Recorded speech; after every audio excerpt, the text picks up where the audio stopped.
Now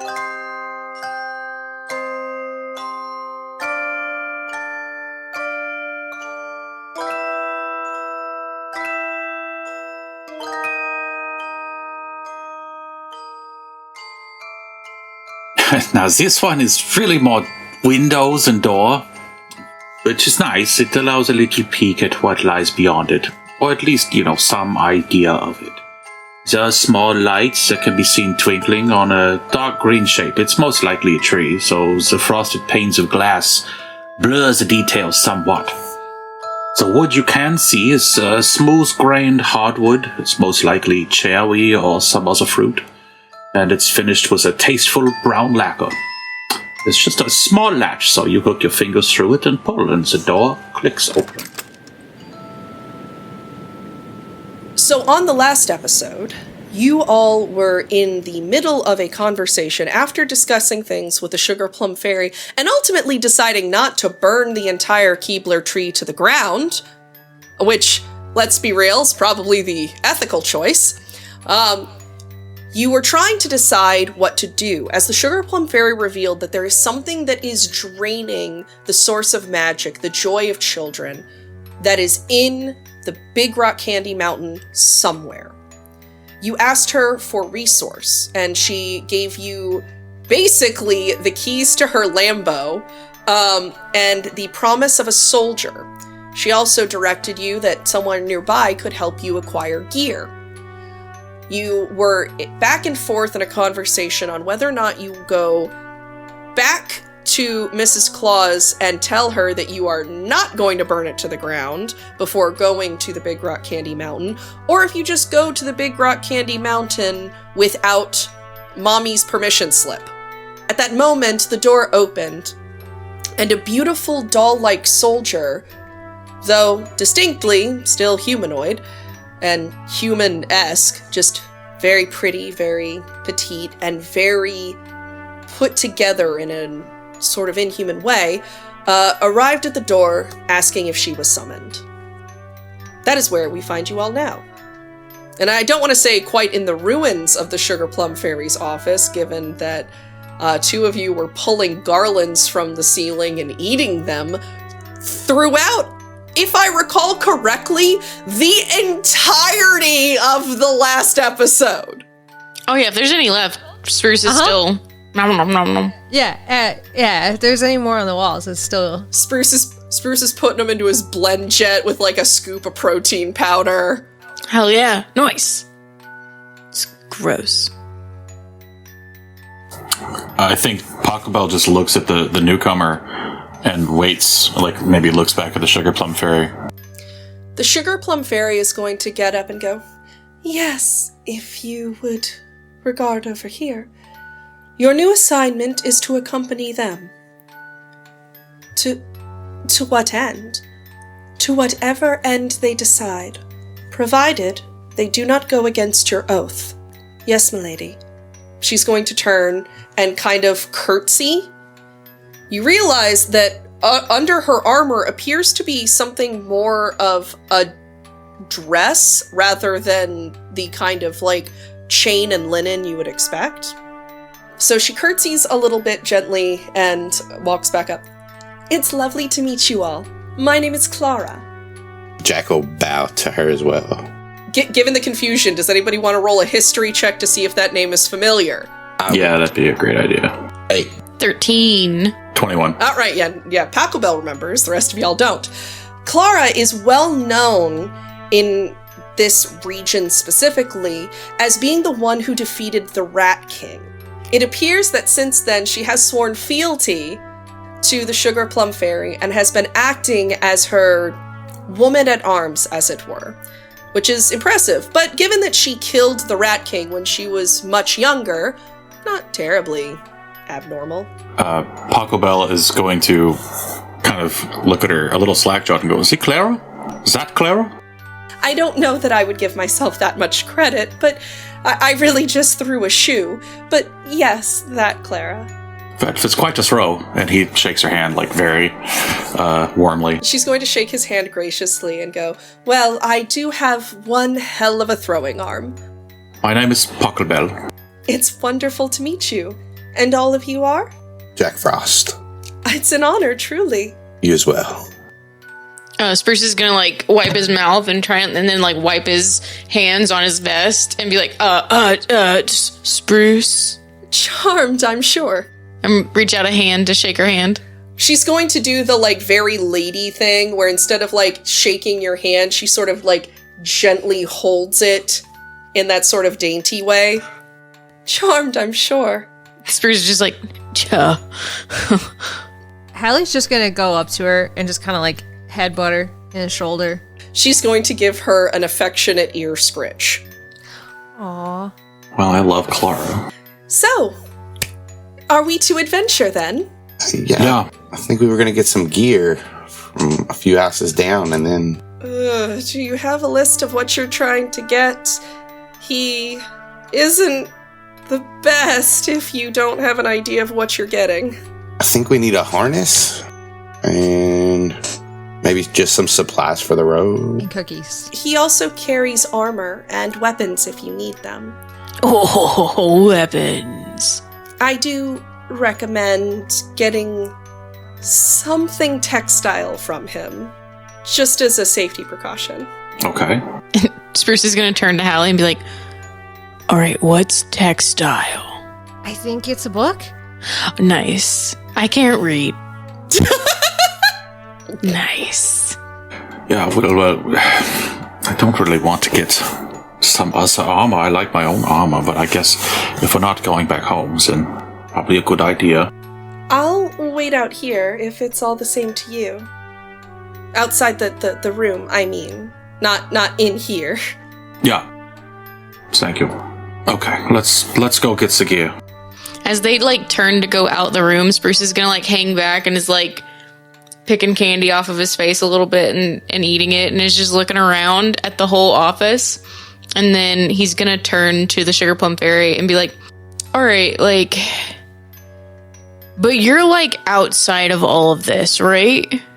To what do you mean? I mean, like, you're not a Christmas elf and like you're not a Keebler elf. I am neither. Right. So like, what's your thing in all this? Are you asking if I share an origin similar to yours, or if I share a motivation similar to yours? Those are two very different questions. Cha, dude, I don't know, man. Yeah, I guess both. She's gonna look at you kind of sympathetically and swirl her hand in the sugar on her desk, or whatever's left of it from you blowing. Oh, it doesn't make candy floss, watch it. A crystalline box, very ornate, is going to form from the sugar, filled with multicolored, dusted, like cubes of something soft. She's going to hand it to you. He gingerly puts out his hands to take it. It's lighter than it should be, given how it looks. But she's going to kind of like look at you very sympathetically for a moment, and she goes, I wished to be in a position of power, if I may be candid, but I do not wish to see my people suffer. Spruce, you have a destiny greater than you know, and I am interested in seeing how it unfolds. I think he's gonna like take the box to his chest and be like, thanks for the pretty thing, but like I just want everybody to be happy, man. And that is exactly why you are the right choice. He's just gonna like furrow his brow and he looks totally fucking confused.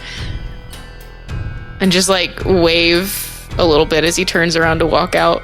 She's gonna smile, and it is both comforting and unsettling at the same time. Jenna, for your notes, you've been given a sugar box filled with 8 Turkish delights. Each of those Turkish delights acts as a greater healing potion. Oh, shit. It's because I got smacked so hard, isn't it? So you all are going to leave the Sugar Plum Fairy's office, Spruce, a little bit later than the rest of you. Not sure if that sparks any kind of convo with you guys, but you When you hear 3 doors down to the left, which is where this person that is supposed to give you gear is, you would think that it would be kind of a easy stroll. The hallway is infinitely longer than it both looks like from the outside and feels like on the inside. You walk for a couple of minutes before you're able to come across even the first door. As you continue to walk, you feel that the ground is getting a little bit softer as you go. Not distressingly, like you don't feel like the floorboards are rotting so you're about to fall through the ground, but it feels like the sensation of walking from concrete smoothing into carpet. The smell of cinnamon is sort of wafting in the air, and there's a warm feeling as you continue going. You come across the door, and it is a delightful baked door covered in a cream cheese icing. On the placard that is made out of what appears to be some kind of peppermint bark is Quartermaster. I'm gonna tap Halley on the shoulder and nod to the door. You ask him. For cookies? For cookies? For your harness? You gotta get your harness. Okay. All right. And she'll headbutt the door.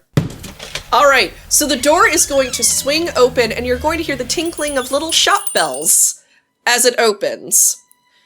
You're going to step into the room and it is going to feel a little bit different than the rooms historically have. Instead of the rich smell of baked goods, it's going to smell almost like cedar wood.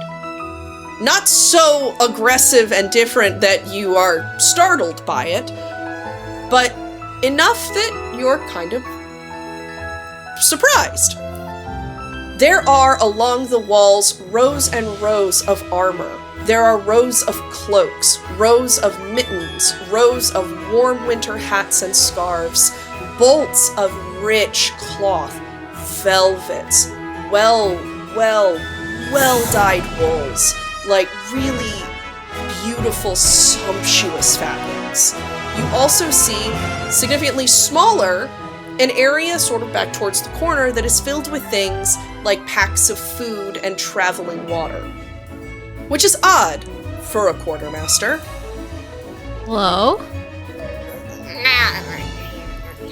You see behind the desk, or more accurately here, that sound, and little standing up will be an enormous cat wearing an outfit of sumptuous velvets. He's going to kind of rub his little eye and go, yes, may I help you? Yes. We need a harness so I can fly, and cookies. And I think something else, but I forgot it. He looks moderately confused. You can't tell if it's from his nap or from that weird list of things to have. And treating him like a magic Walmart. Right? You guys are also going to see this. She didn't fall into another dimension. Yeah. Pachelbel might step forward at that point and go, we have been sent by the Sugar Plum Fairy to get some supplies for She said you were her best friend. To get some supplies. Well, that makes sense, is reasonable. I am assuming you will also come to get some new clothes. Nope, don't need them. No. But perhaps some armor for the others. Armor counts, technically. Cloaks, perhaps, if you're going where it's cold. Cloaks do count. Cloaks count very well. Yeah, then we're getting some clothes, yes. Wonderful! Come in, please! Browse my stock. I'll see if there's anything I can find for you. I also want to be very clear, this is a human-sized cat. Amazing. This is not a cute little cat, just wearing a little outfit. He is I was large. picturing Puss in Boots, I'm not gonna lie. Yes, and that was adorable, but no, this is a very large cat. That makes it way less adorable. I was picturing it was a several-story tall cat. That's It's a terrifying. 40-foot tall cat. I was picturing it at exactly the size you said, Alex. Thank you. Yeah. Oh, but you didn't specify which Alex, so at the end of the day... You're not Alex, you're Halley. Yeah, I guess Pachelbel start looking through cloaks. All right, wonderful. Jack scoffs at cloaks. You are going to browse through the cloaks, and they are going to be... Many are going to have fur lining, some will have wool lining, some will have velvet lining. There are going to be several lengths, several thicknesses, and several textures, for lack of a better word.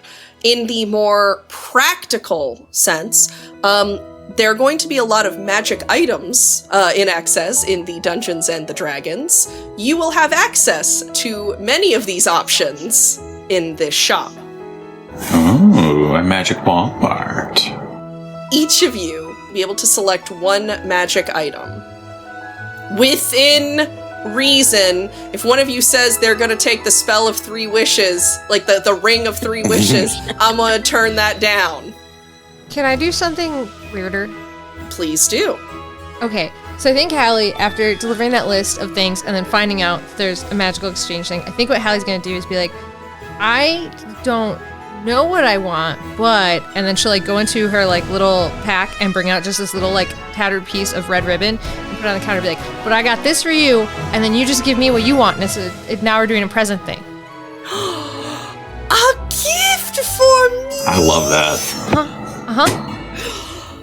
He's going to pick it up and bat it a teeny bit. Oh, lovely! Yes, yes, one moment. And he's going to go into what you assume is the back of the store that isn't a store. He's going to come out with somewhere between a deer harness and a cloak. As it will be a harness, it is going to also have this sort of soft wave of fabric behind it. It is going to shimmer in all of the colors of Christmas. These reds, these greens, these dark blues. As the light hits it, it shimmers a different color. So you have difficulty deciding what actual color this robe is. For the sake of practicality, this robe is going to have 3 charges. Regains 1d3 expended charges daily at dawn. When you wear it, you can use an action and expend a charge to cause the garment to display a shifting pattern of dazzling hues until the end of your next turn. During this time, the robe sheds a bright light in a 30-foot radius and dim light for an additional 30 feet. Creatures that can see you have disadvantage on attack rolls against you. In addition, any creature in the bright light that can see you when the robe's power is activated must succeed a DC 15 Wisdom saving throw or become stunned until the effect ends. It is the robe of scintillating colors. But for deer. And but for deer is in the name, but it's like in parentheses.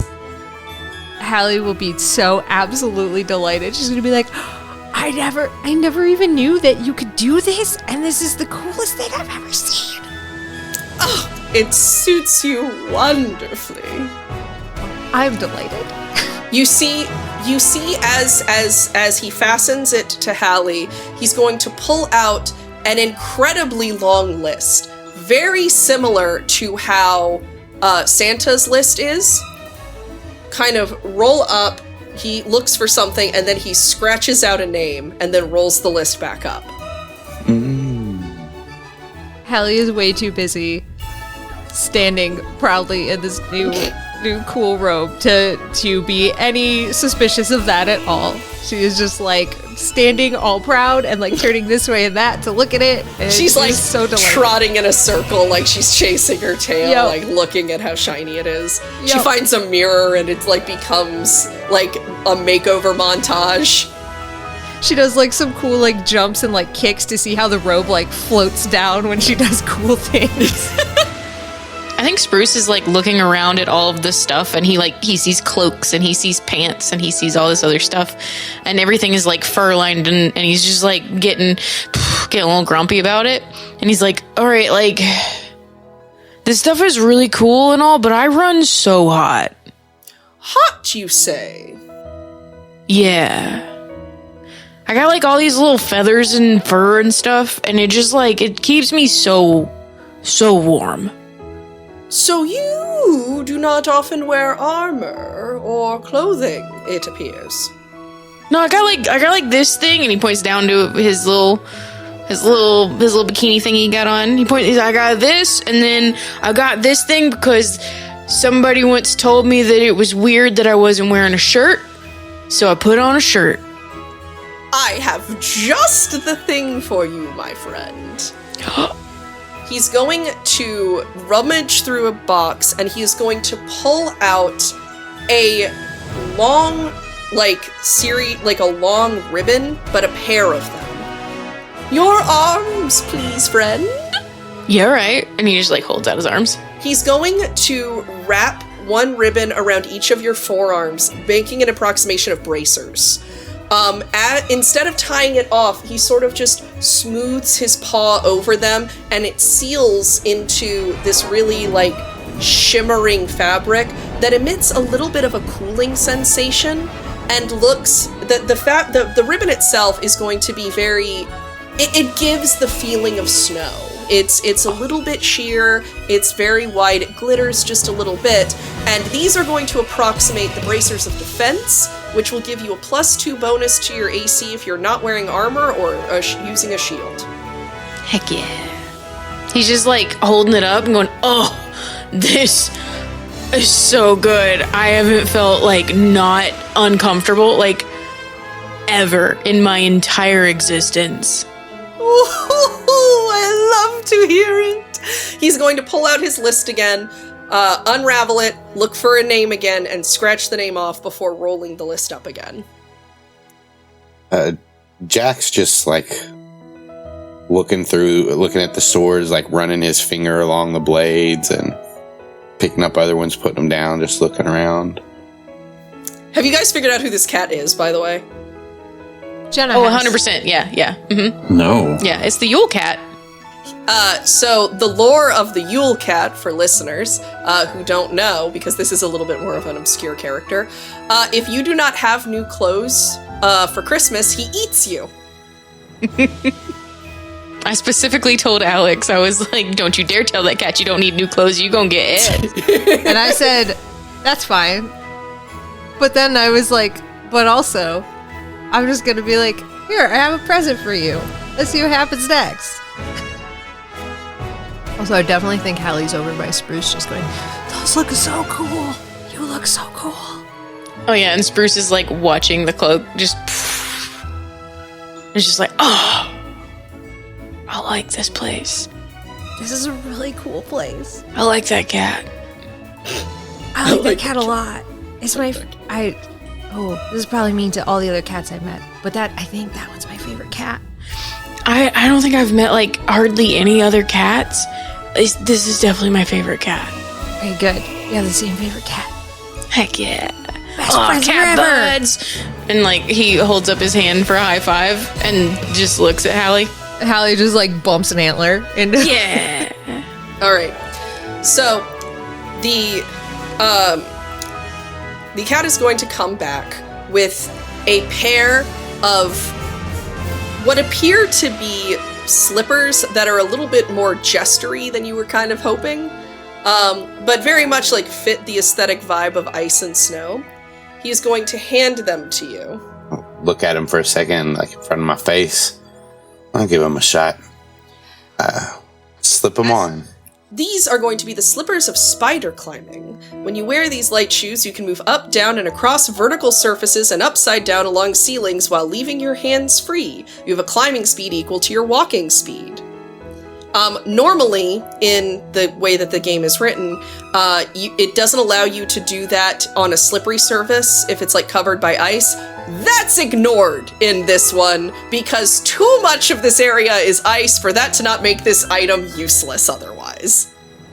It won't help you on grease or oil, though. We're just ignoring the ice rule. I walk up the side of the wall and just do a backflip off of it.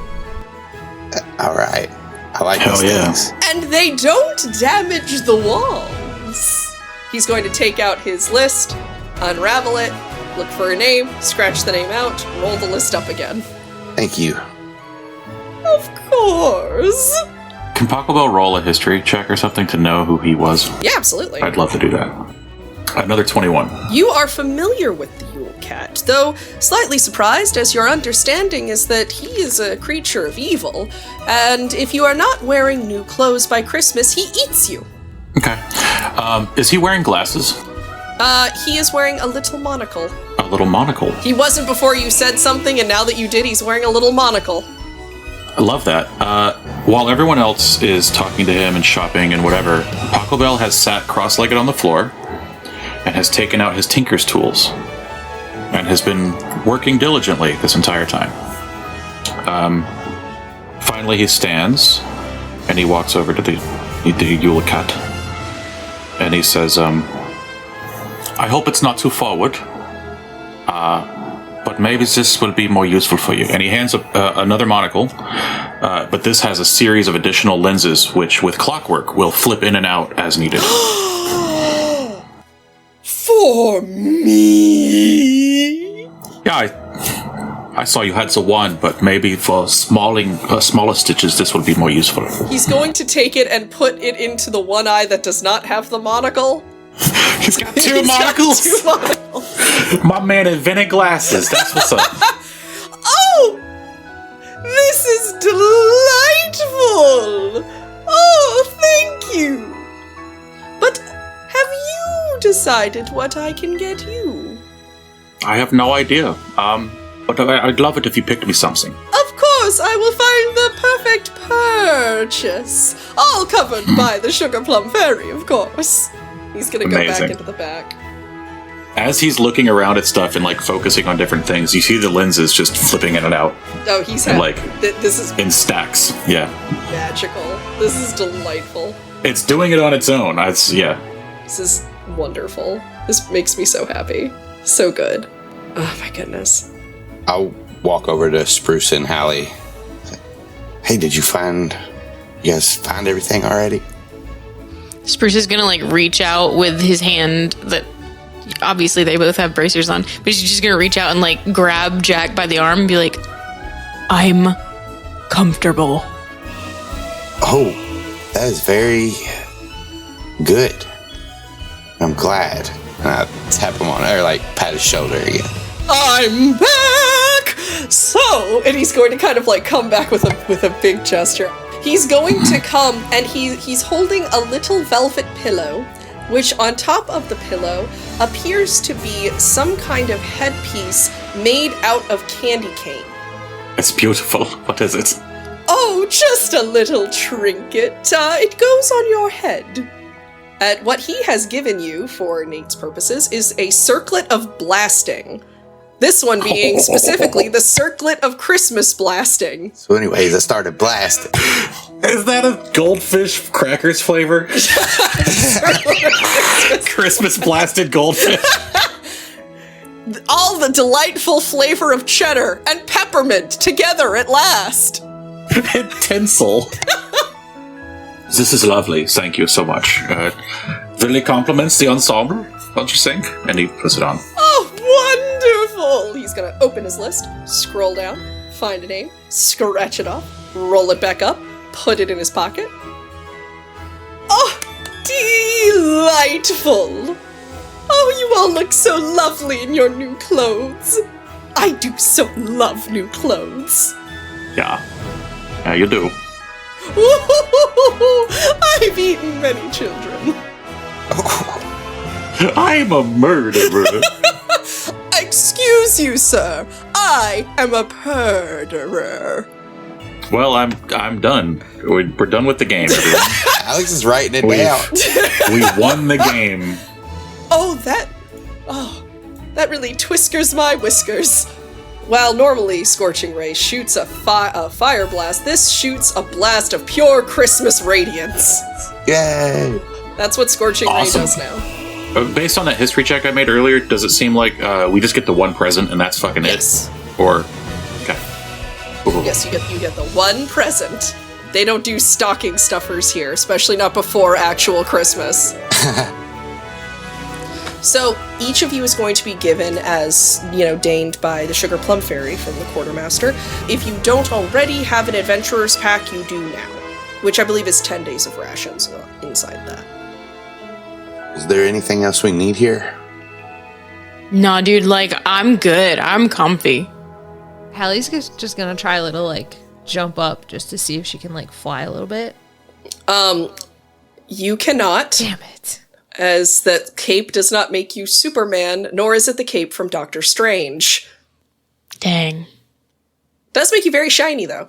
All of you, for just a moment, feel like deep in your heart a little font of Christmas spirit.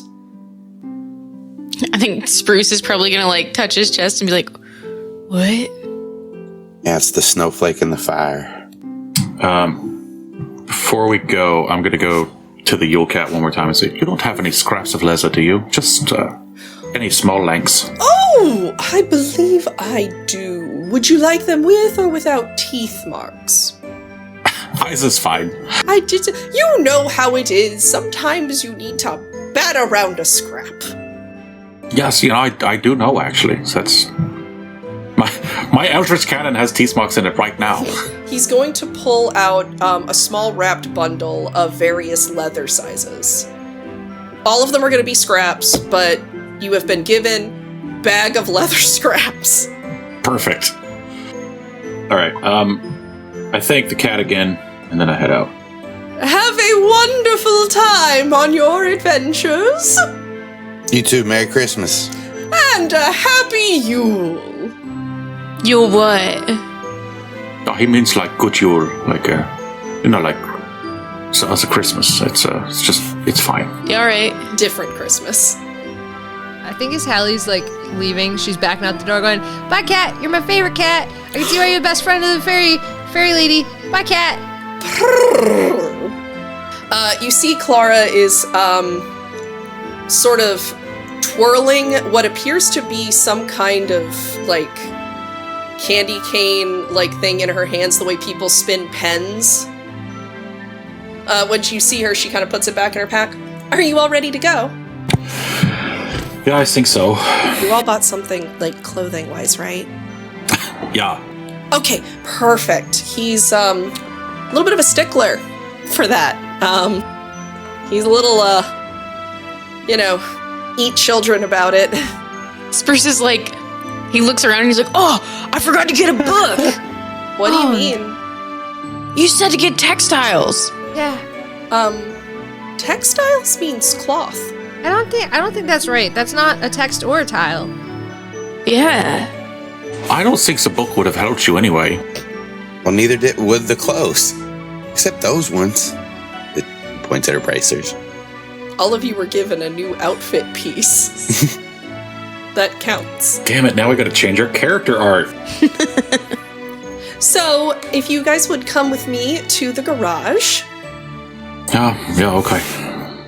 She's going to walk, and you notice, based off of her movements, which are this very graceful, elegant movement, you see that despite her armor and her dress, she's wearing ballet shoes, like the actual shoes of a ballerina. You are absolutely baffled at how she can live like that. As anybody who has worn ballet shoes knows, they are not comfortable. Any shoe that to, like, wear, like, bearably, you need to, like, rip it in half is terrifying to me. She is going to come to, as you go down, the ground gets a little bit softer and softer and softer, and the smell of cinnamon gets stronger and stronger and stronger. Until you reach the very center of what you realize now has been a spiral.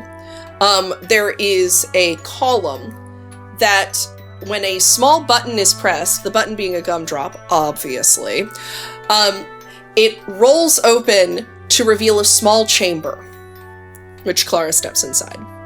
Hallie's just been trotting after her this whole time, just still enthralled with this. I want to make sure I give you guys agency in case you're like, this seems like a trap, even for things that I don't intend to make traps, because I don't want it to be obvious when I'm trapping stuff.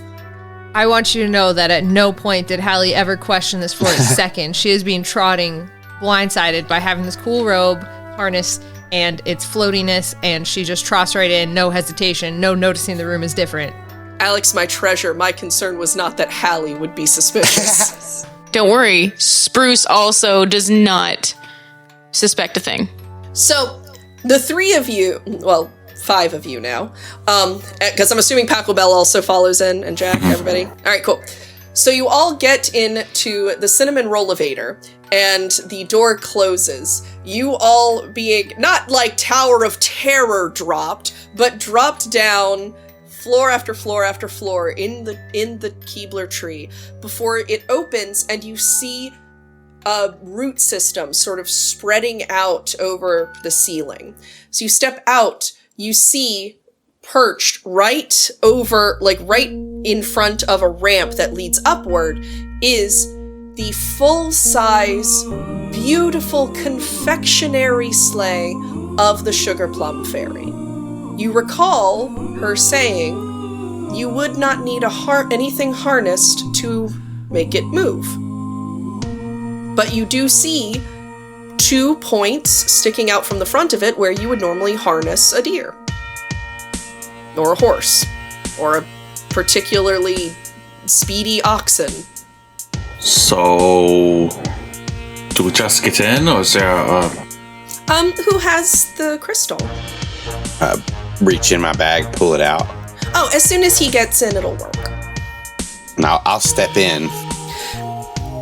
As you step in, holding the jewel, in a puff of powdered sugar, stand 2 crystalline horses made of sugar and what appears to be some kind of like swirled jam, like to give it this like really pretty like layered effect. Not where its organs would be, Austin. I want to be very clear because I saw that look of horror. It is not where the organs of the horses would be. We all thought that. Yeah, but Austin was the only one who was like visibly obvious. They are fully bedecked, including having like those big plumy feathers coming out of their headdresses. But again, entirely made of sugar and some kind of like fruity swirl. I need you guys to imagine cream savers. That was the vibe, was cream savers, not horrifying organ pile. I mean, I thought it sounded cool as hell.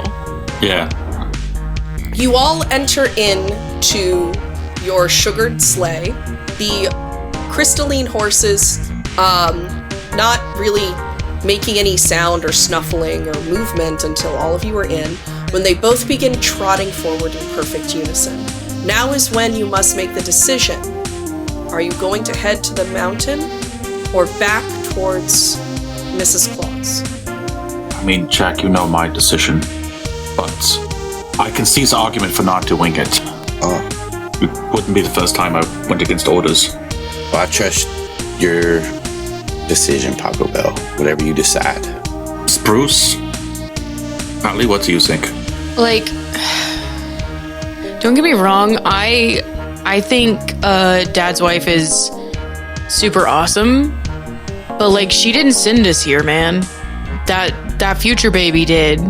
So technically, so the baby sent us to now, but Gloria did send us here. Yeah, but like, her plan was basically gonna end in like... I know what her plan was. It's not a good plan. You guys are aware Clara is in the sled with you guys, right? Okay, cool. Spruce doesn't give a fuck. That's why I cut Spruce off. Maybe we go to the mountain, at least to just scout. Yeah? And then we can come back with some more information. Because you never want to tell your commanders that the plan is bad if they don't have good evidence for it. So, yeah, we have to go to the mountain first, obviously, to get details. Exactly. Right? This makes good sense. Yeah, man. When we get there, maybe Halley can fly up in the air, scope it out. We can get the lay of the land.